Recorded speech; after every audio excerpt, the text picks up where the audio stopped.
بسم الله الرحمن الرحيم. احنا في مدينة الملك سعود الطبية، ونقوم الآن بتفعيل أو تنشيط جهاز زراعة القوقعة التي تم زراعتها قبل أسبوع أو 3 أسابيع.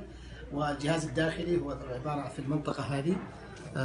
تم عمل جرح كبير خلف الأذن، ثم إدخال الزرعة داخل الجلد ووضع التوصيلات الكهربائية داخل القوقعة، ومن ثم تم إغلاق الجرح ووضع الزرعة تحت الجلد. وبعدما تأكدنا أن لا يوجد هناك أي التهابات ولا مضاعفات في منطقة الجرح أو في منطقة الزرعة، بدأنا أو سنقوم اليوم بإذن الله بتفعيل الجهاز عن طريق مساعد أو عن طريق سماعة خارجية.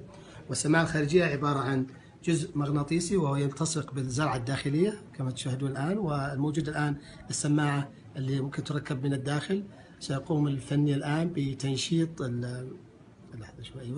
بتنشيط الجهاز عن طريق جهاز كمبيوتر موصل بالجهاز الكمبيوتر، ومن خلال يعد برمجة المحسسات السمعية والمنشطات السمعية داخل الأذن. شكرا. احنا الآن أيضا ننتظر لحظات السماع، بداية سماع الأصوات.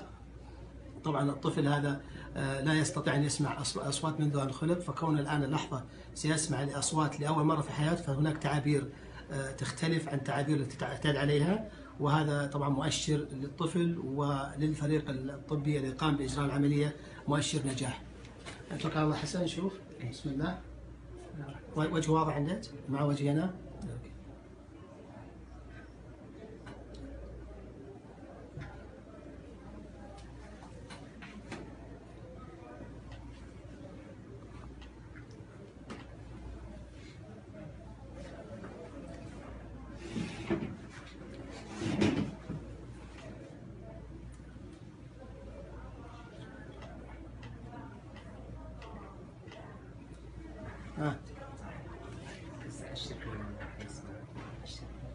سامع؟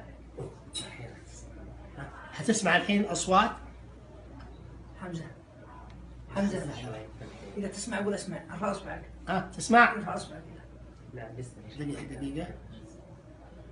بدأ يحس في تعبير وجهه، حتى خل قدام.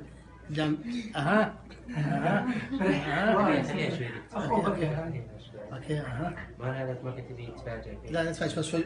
جست فيري لو. فيري لو.